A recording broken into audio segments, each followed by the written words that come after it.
Hello everyone, my name is Pixlriffs and welcome back to a new Snapshot video. This is going to be looking at Snapshot 23W43A, which is the newest 1.20.3 snapshot, although it does contain experimental features for Minecraft 1.21, which is what we're going to be checking out today in survival mode. First of all, I will let you folks know that if you need to get hold of these experimental features for any reason, you can't add them to existing worlds without going in and editing the NBT data of your world. And if you're planning on doing that, take a backup, but it can be a bit of a fiddly process, so not something that you can do just from the select world menu here. Instead, we're going to create a new world, we're going to go to experiments, we're going to switch update 1.21 on, we're going to ignore the other two for now since we're not really interested in testing those in this video, and we're going to call this 23W43A Snapshot Survival. We're going to leave difficulty on normal and leave the game mode on survival, and we're going to start up a new world to go looking for what's been added in this snapshot, because I'm very excited about this one.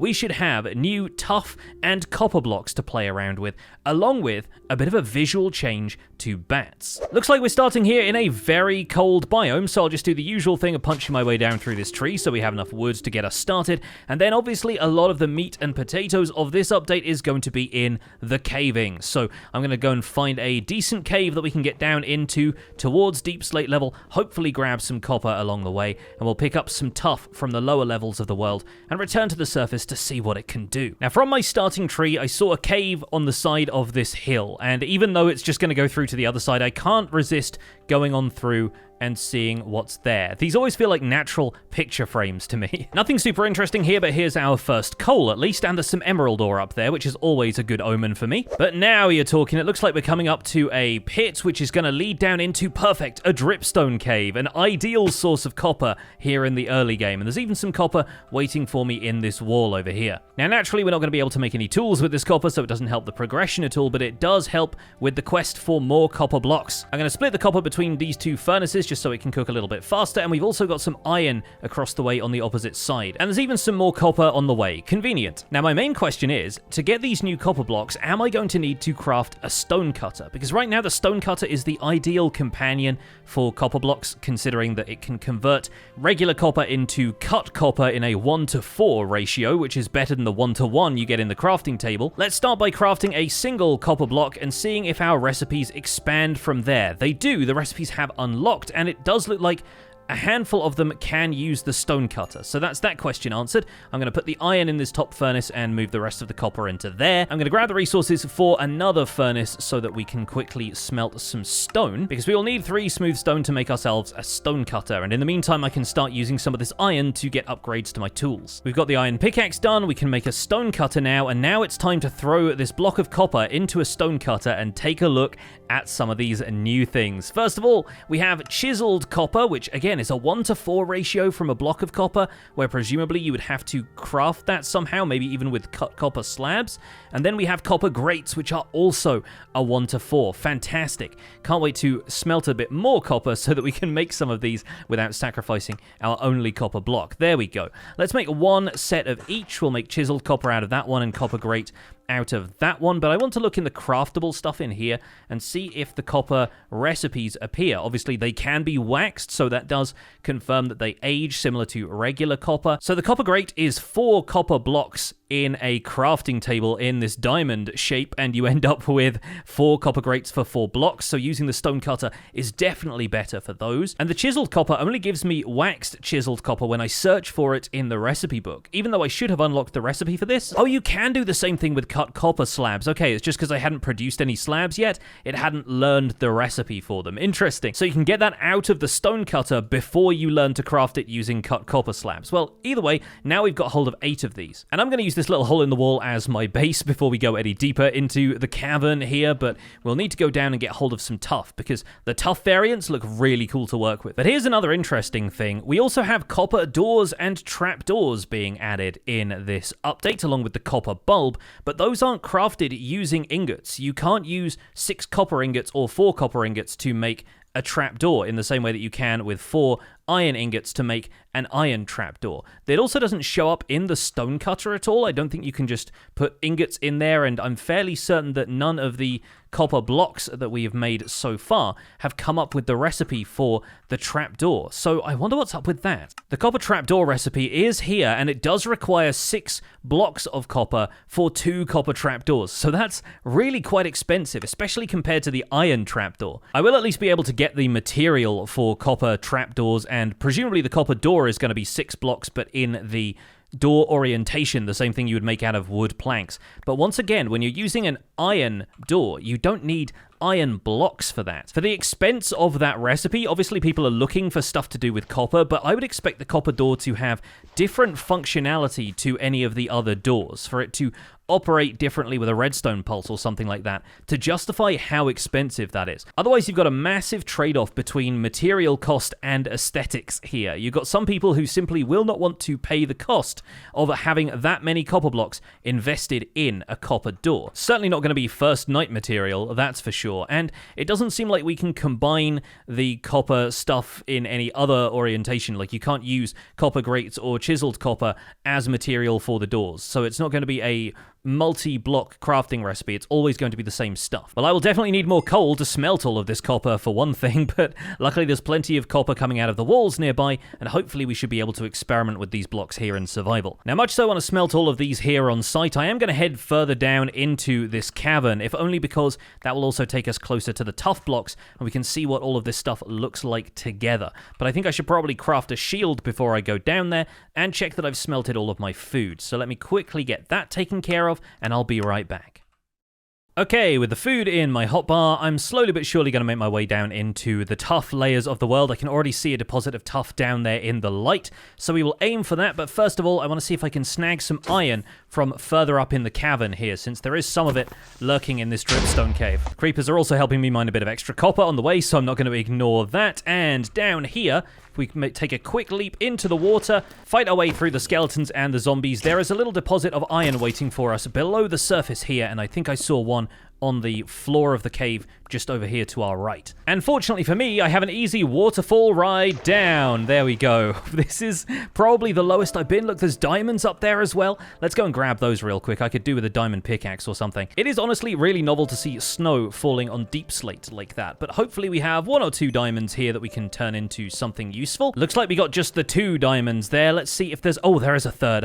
I looked up and I saw it straight away. Can I bridge over to that with the blocks I've got? Probably, although these zombies are going to give me a hard time. See if we can grab this diamond. No, it fell to the cave floor. Okay, well, I guess we'll be going down there for that. There we go. Steal the diamonds, sneak past the zombies, whoa, and run away. And of course, if I step out into the light, all of these zombies can burn in the sun, and they're not going to trouble me while I craft myself a diamond pickaxe. All right, that's the entire tool progression done in about 20 minutes. Not too bad. I can really do with these skeletons not shooting me, though. And the main thing I want to grab from down here is, of course, the tuff blocks, and you can see so many more recipes popping up there than we ever had for tuff previously. Interestingly, one thing we have not seen so far is the recipe for the copper bulb popping up anywhere, so that's something else we might have to look into, and I wonder if redstone is going to be a component of that. Let's check that redstone recipe toast to see if it pops up with anything that looks like the copper bulb. I can't see it yet, but maybe we'll be able to find out more if we look in a crafting table. There's the copper bulb crafting recipe. Oh my gosh, it needs a blaze rod. Wow,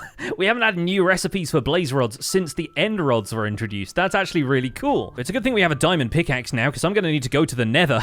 We better make ourselves a Nether portal somewhere up here on the surface. Oh, and I just noticed something else that was added in this update. Look at the bat up there. Now, I saw it very briefly. I think it might have despawned, because bats have just gotten a bit of an animation and texture overhaul. And it might be a little bit difficult to find them intentionally in survival, so maybe we should check that out in creative in a later portion of the video. But honestly, I think the new bat textures, from what I've seen in the screenshots, look really quite cool. They actually fly a bit like bats as well, like they have a bit more of a bat-like movement to them. And even though they don't have any kind of uses, I don't think any uses have been added for bats along with this artistic overhaul. We love to see attention being paid to older features and bringing them a little bit closer to the modern standards of Minecraft features, you know? Anyway, I'm going to look for a lava lake out here on the surface, since that's going to be a surefire trip to the Nether. And once we find that, we can also do a little bit more smelting. We'll get some iron gear together. And it looks like we've got a Snow Plains village over here as well, so maybe that can be our base camp while we acquire a little bit more food. I'll pop down my furnaces in the center of the village here. We'll get a bunch of the iron and copper smelting so that we can experiment a bit more with these blocks. I wonder if this house with the chimney here even has a... oh, it's got a furnace, but not a blast furnace. Okay, some of the Plains villagers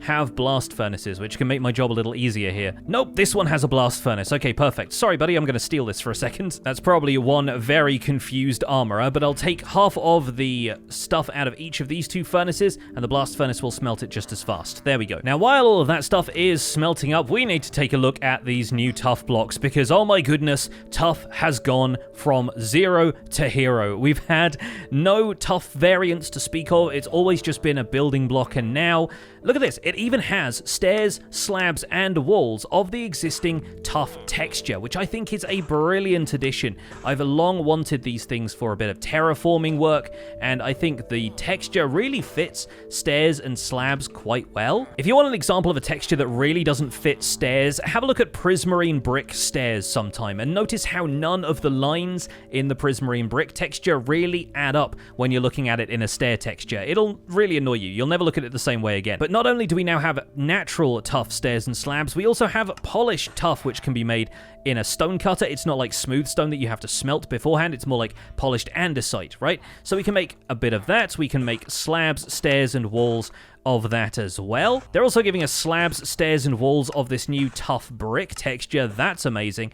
And it has not one, but two chiseled textures. One that's associated with the bricks, and the other that's just chiseled Tuff. That is wild. Like, I don't know if any other block in the game currently has two chiseled variants, and just look at these. These are incredible. I would have loved to have these for my Empires builds, just because of the kind of classical Greek look to them. I feel like that'd be really cool for a civilization long lost. And it doesn't seem like they have any kind of rotation. Like, I'm trying to place this in different directions so that we could use this top texture as a side texture, or have this texture be vertical instead of horizontal, but it doesn't look like they do that. This is a cool one as well. That sort of looks like the underside texture of a shulker box to me. The spiral that it has on top of it, really interesting. So we can put this entire Tuff block family out here. And of course, this is adding a lot into my inventory right now, so people are naturally going to grouse about there being a lack of new solutions for inventory space, but I expect they've got bits and pieces up their sleeves for the future. The whole inventory issue really is kind of a tough nut to crack, so fair play to Mojang for taking us on this journey in the meantime and giving us new blocks even before some of the inventory stuff is addressed. We've also got polished Tuff available to craft in our 2x2, so I can presume that that works more or less like any other polished stone type would. One thing I want to take a look at, though, and something that I need some natural stone for, or at least some cobblestone that I can smelt. Let's grab a little bit from the underside of this village here, and I'll compare the Tuff bricks with some stone bricks, because that's going to be a weird relationship. In the meantime, all of these resources are more or less done smelting. We need to add a little bit more fuel to the blast furnace so it can chew through the rest of this copper. But now if we get enough blocks of copper together, we can start crafting copper doors. There we go. And copper trapdoors. Man, we only had enough copper to make 3 and 2 of those. Those are really, really expensive, and I do wonder if we'll end up seeing any of those recipes change to reflect the iron ones. But copper doors and copper trapdoors can apparently be opened and closed like wooden doors, where you don't need to use redstone current to interact with them the same way you do with their iron counterparts, and I find that kind of strange as well. Like, naturally, I'm happy that you can open and close these at will for decorative purposes. It's going to be a lot easier to decorate a house with copper trapdoor details if you have something you can right-click instead of something that needs redstone interaction. And I'm pretty sure that, yeah, the pickaxe is the correct tool for this. It makes perfect sense. But the copper bulb is going to have this interesting redstone behavior where if you give it a pulse, it stays on instead of switching back off again. Unlike a redstone lamp, which needs a constant current, the copper bulb will just need a redstone pulse. And I feel like that could work really well for the copper doors and trapdoors as well, to give a consistent redstone behavior across this new copper block palette that we're getting hold of. I think it'd be a really good idea if a redstone pulse opened a door and then kept it open, and the same with the trapdoor, because that way you can still detail with them, you can still leave them in a certain orientation, you could still have the copper trapdoors flip upwards against a wall like this, and it could also lead to you using trapdoors and doors in really interesting redstone contraptions, which I expect will be the function of the copper bulb for a lot of redstone creators. Anyway, back to what I was saying about the tuff bricks. Sorry that I'm flip-flopping between lots of different topics here, but here we go. Here is the natural stone brick block that we're all used to, right? And I'm going to grab the tuff bricks and put these side by side, and you will notice a difference more or less immediately. They don't line up with the joins in each other's textures, because the tuff bricks have a line of grout or mortar or whatever this is along the top of the block and in the middle but on the bottom half, whereas in the stone brick block it's along the bottom and along the bottom half of the top portion of the block. So like that's the slab portion. Like let me get the slabs of each one and I can show you this. Like the slab portion looks like a brick with the darker side underneath on the stone bricks, whereas on the tuff bricks it's got the darker portion on the top half. And that's consistent across each of the different tuff blocks, but it does mean that these two don't go super well together. I would argue, however, that they are not meant to, because the rest of the texture really doesn't blend all that well either. If you look at the tuff bricks, they are so much more embossed, they have this 3D texture to them, where the stone bricks are intended to look a lot more flat. And so I'm not certain yet if these form a decent transition between tuff and deep slate bricks, or let's say blackstone from the Nether, for example. And it started snowing in this little snowy village, which is unsurprising, I suppose. But yeah, you can't really see these two being used side by side unless you're looking at it from a distance, because up close, all of the texture changes and all of the differences between these two bricks are going to drive you mad. It's really the stone brick texture, but inverted in its entirety and given a bit more of a 3D embossed look to it. And I don't know how to feel about that yet, but I kind of like the fact that tuff bricks are unique in a certain way. I'm not sure what the broader building community is going to think, but let me know what you think in the comments. It'd be really interesting to hear how people feel about that as a feature of tuff bricks. In the meantime, though, I cannot say enough good things about these two textures, and obviously if you stack chiseled tuff bricks, you'll end up with the feature that they had in the trial chambers, which we saw at Minecraft Live, where the segmented zigzag sections that are along the bottom row of each of these actually go together really nicely, and I like that a lot. You can kind of see it connect to the regular chiseled tuff as well, because these are the chiseled tuff bricks, and that is just the chiseled tuff texture. But yeah, I think those are going to be really fascinating for like designing mazes and labyrinths and stuff like that. It's really going to give that vibe. And we already know that the trial chambers are going to be made out of a series of these copper and tuff blocks, so once you find one somewhere out there in the world, and they're not in this snapshot, so I can't really do that in survival today, but once you find them, they're going to have a lot of these blocks in them, and honestly, I think the level of detail and the shading of these blocks actually goes together quite nicely. I think that's a really nice set of blocks to put together inside of a trial chamber. I am curious about a couple of other things with the copper grates. They've got a fantastic sound effect. They're very different to placing any other type of block. Like, these ones have that copper block sound to them, the one that already exists in the pre-existing copper block set. The copper grates, on the other hand, have a slightly lighter, more hollow sound to them, which is perfect for the block itself.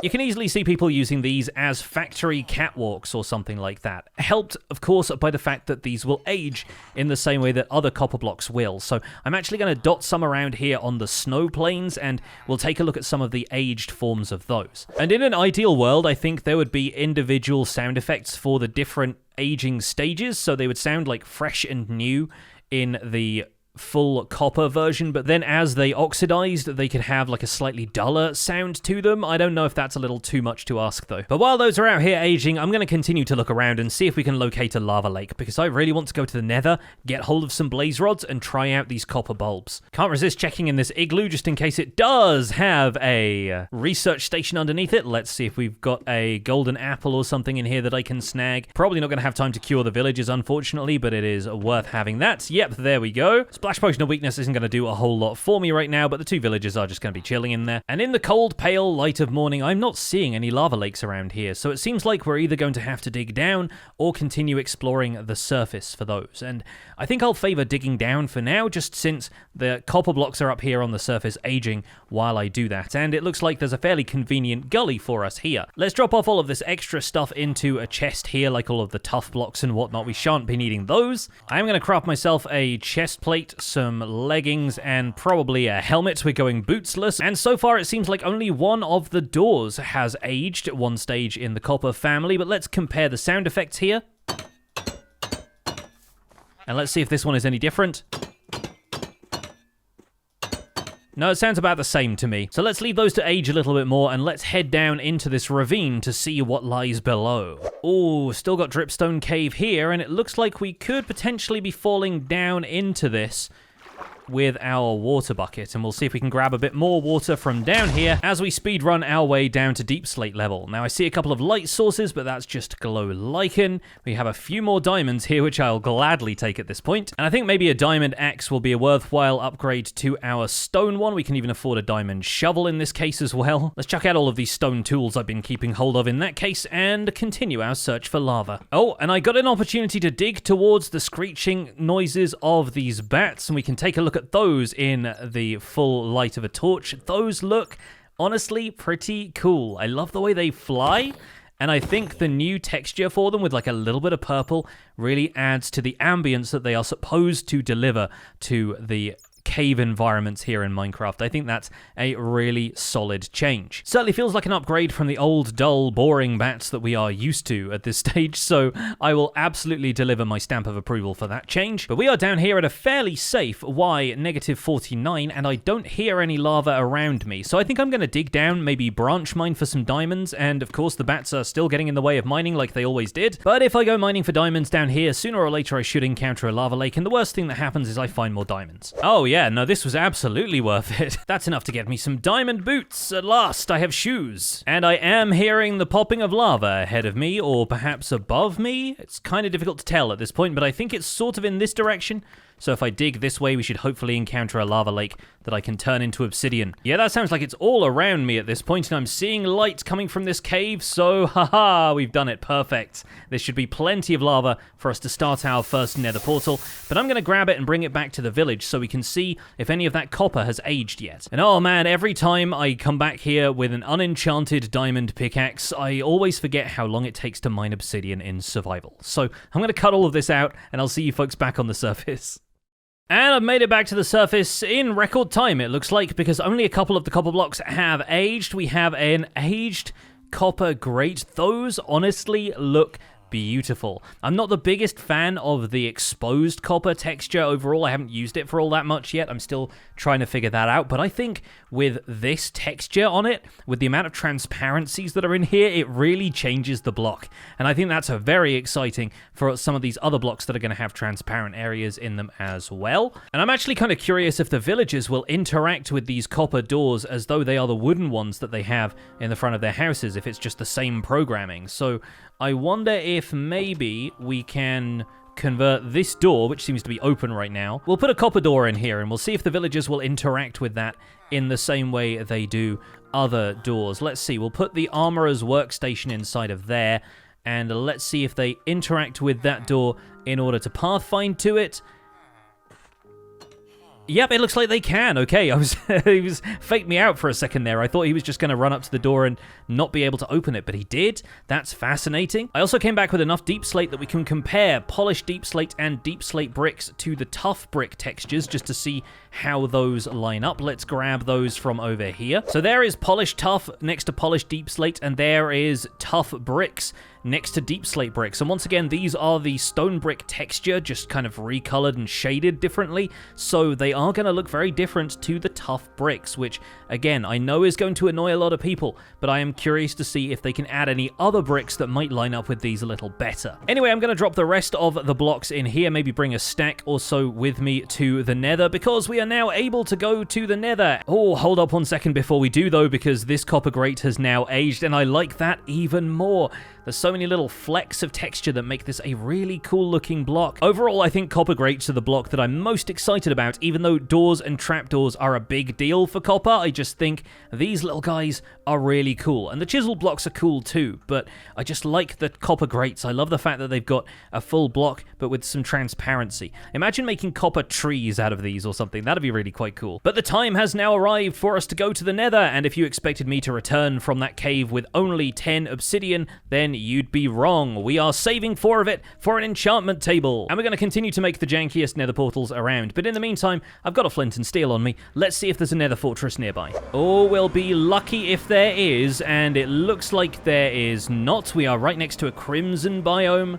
Let's see if we can spot a... Oh, there's a fortress right there! We did get lucky in the end. Although I have done the usual thing I do and completely forget to bring any gold armor to the Nether, but one of those piglins has just got chased away by a zombie piglin, so I think we can make a run for it and just peel her up. And we are in. Okay, we are 1 blaze encounter away from being able to mess around with copper bulbs. Let's see if we can make our way to the exterior of the fortress. Yeah, this way definitely. And I think somewhere down these corridors we might have some internal blaze spawners. We'll have some that are buried in the netherrack blocks. I'm going to assume that at least one, yep, is down there at the end of that corridor. Of course, all of the corridors have lava spilling out into them, but that's fine. We can block that off with a deep slate. And unfortunately, this one even exposes itself to the open air, so I'm going to have to do a little bit of shield blocking to make sure I can take down these blazes without getting taken out myself. There we go. That's 2. We do have blaze rods, so that's a good start. And I want to mess with at least 4 blaze rods if I can, because that way we'll be able to get copper bulbs in all 4 oxidation stages. Although I'm running low on food now, so that might be a bit of a tall order. We will see. There we go, there's our 4th rod. Let's make it out of here. And let's grab some quartz on the way back to see if we can take a look at comparator interactions as well. Can never resist a loot chest. Of course, this one only has 3 saddles in it. Well, at least it has an easy escape. And we are back across the Nether, back to our portal, and back to the overworld to mess with copper bulbs.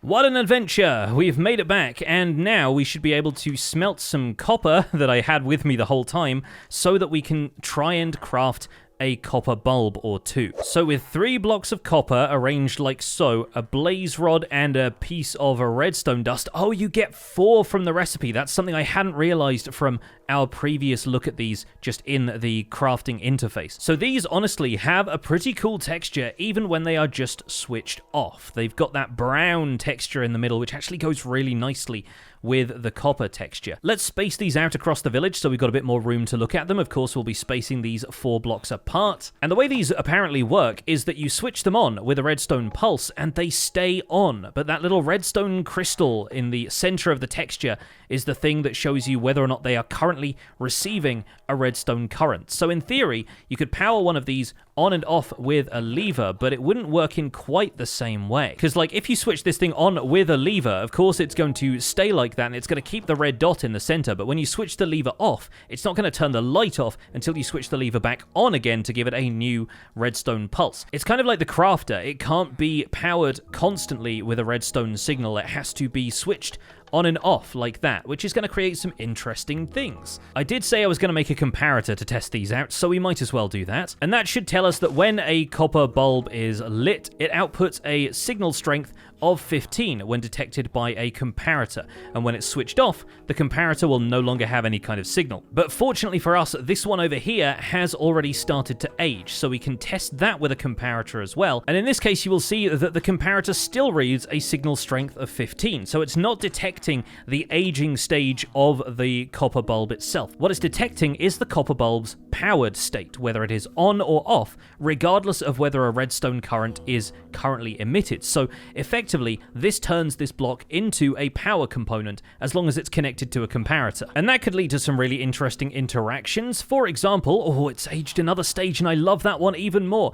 For example, let's say it gets an observer pulse like so. That's going to turn the copper bulb on or off, and that's going to change whether or not the comparator here is powered or not. And oh, I love that texture even more when it's aged a little bit. That's so cool. But the other thing is I'm fairly certain that these are pushable blocks, right? So you can move them with a piston. Yeah, and that way you can actually determine whether the on-off state of these copper bulbs is behind the comparator or not. And that allows you to have multiple ways of toggling a power source. You've got a piston, you've got a redstone pulse to it. I think that's a really interesting block to play around with. That's going to have a lot of interesting niche uses in redstone setups. But even though the redstone signal strength doesn't change depending on whether or not the block is oxidized to any degree, the light level that they put out does. So let me take away this lantern over here, which I think is affecting the light level by the copper bulb. There we go, yes. There's a bit of block light from this lantern and this lantern as well, so we'll remove those. And there we go. This copper bulb is giving off a light level of 8, which is, I believe, the first light source that is capable of producing a light level of 8. And if we scrape off the oxidation, it goes back to being an exposed copper bulb, and now it's giving off a light level of 12. The fresh copper is giving off a light level of 15, and if it oxidizes all the way to its final stage, then it will be an even dimmer light with a light level of 4. And unfortunately, I don't have any beehives in the surrounding forests. I spawned in a very cold biome, so I can't get hold of any honeycomb, but you can, of course, wax any of these copper bulbs or any of the copper blocks, some of which have aged a few more stages, so we get to see them in some of their different aged forms. And these are honestly really beautiful looking once they have some of that copper age applied to them. Like, just look at what the depth and shading of these blocks does with the color that's already applied to them by the copper aging kind of pattern that we already know, and I think those are really quite special. I love those so much. This is me in copper, of course. You guys know this at this point. One of the copper trapdoors has now also started aging. Both of the copper doors are over there, and we have an exposed and a weathered copper grate to examine side by side. Those are really quite cool looking as well, and I can't wait to get the fully oxidized versions of those. Either way, this is one heck of a block palette, one heck of a snapshot, and I can't wait to see what all of these look like in the trial chambers, which I presume we're going to be getting next week if they keep up their Wednesday cadence of snapshots. I really hope that we end up seeing one of the trial chambers and we can go through that in survival and see how we fare next time. But that's going to be it for this episode looking at this snapshot. Thank you so much for watching. My name has been Pixlriffs. Don't forget to leave a like on this video if you enjoyed it. Subscribe if you want to see more, and I'll see you folks soon. Take care. Bye for now.